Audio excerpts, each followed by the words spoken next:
What's going on, guys? It's Des again. Welcome back to my channel. So, do you have what it takes to be an officer? And I'll answer that question right after the intro.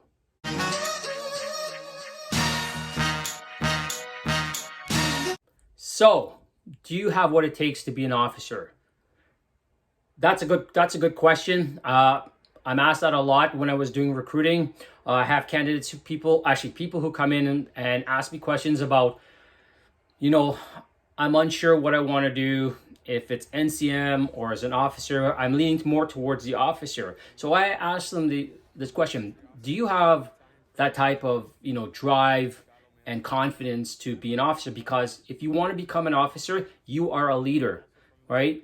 As an officer, you're going to be doing a lot of the planning, the executing of different types of training, or if you're overseas operations. So you have to ask yourself that question, if you are ready to become an officer, there's certain steps you must do. When you apply online, okay, you got to make sure you look on the officer tab and read the information that's down there. That's going to tell you all the qualifications you need when you're applying as an officer. Now, in different units, it's a bit different.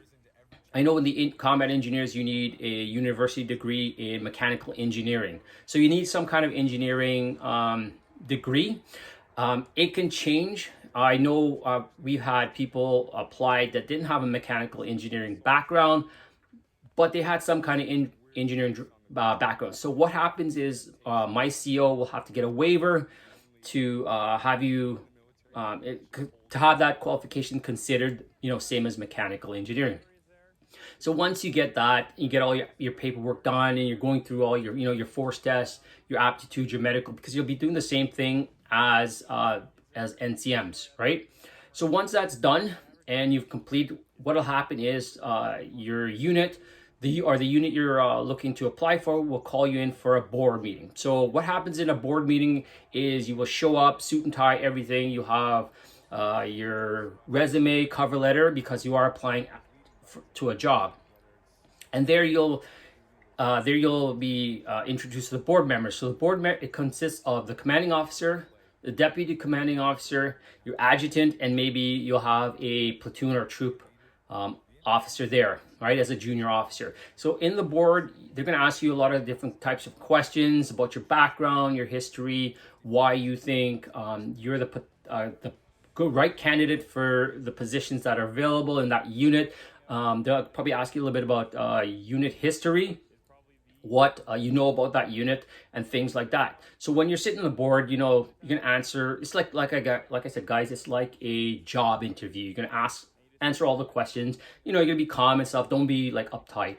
After that, then what will happen is the board will get together and consider if you're the type of candidate that they're looking for. And it's not just going to only be you. It's going to be pretty much other candidates, and they're going to pick the best out of that pool. So if you are chosen, great. So what will happen is you'll be attending a lot of what we call administration nights. So as an officer, you got to learn about a lot of admin points, learn how to sit in an orders group, learn how to take notes, right? This helps your development. So when you go onto your basic BMOQ, which is your officer basic training, which you're going to have to do either on the weekends or full-time in the summer.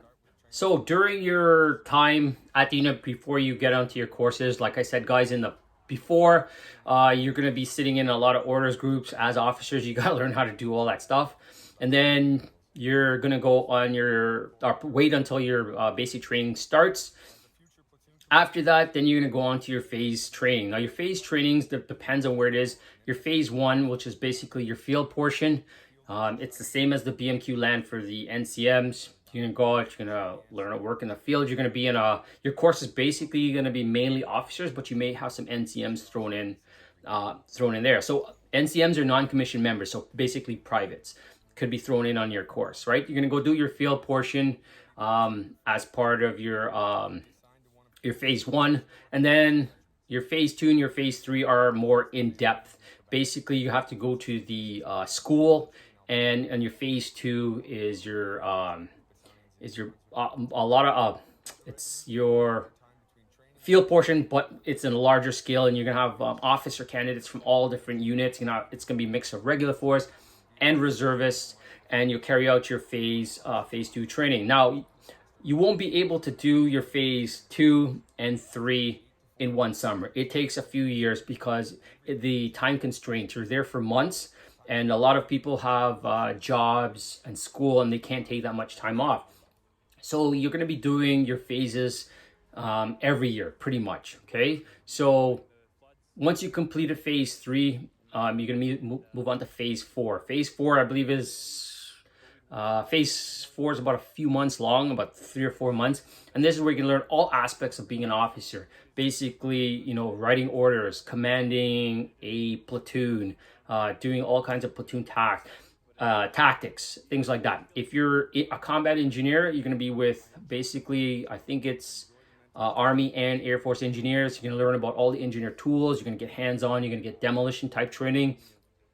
And from what I've seen on the courses that I've been on, the training for the officers is a lot harder. The reason is you're going to be a leader. So you have to be able to handle physical, mental stress and things like that. And they incorporate that into your training. So, it's like go, go, go. It's hard push, okay? But it is, in the end, you produce really good junior officers, right? So as you complete your phase 2, phase 3, you'll go back to your unit, and then you'll be put into a job position. You could be a platoon or troop commander.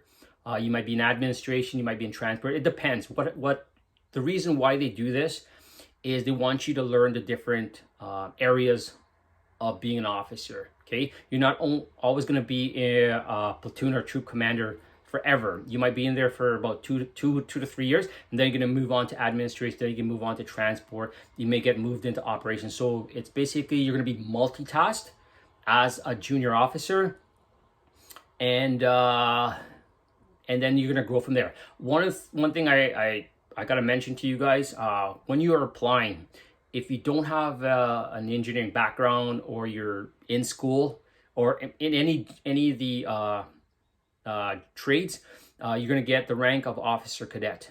Okay, that means you are an untrained officer.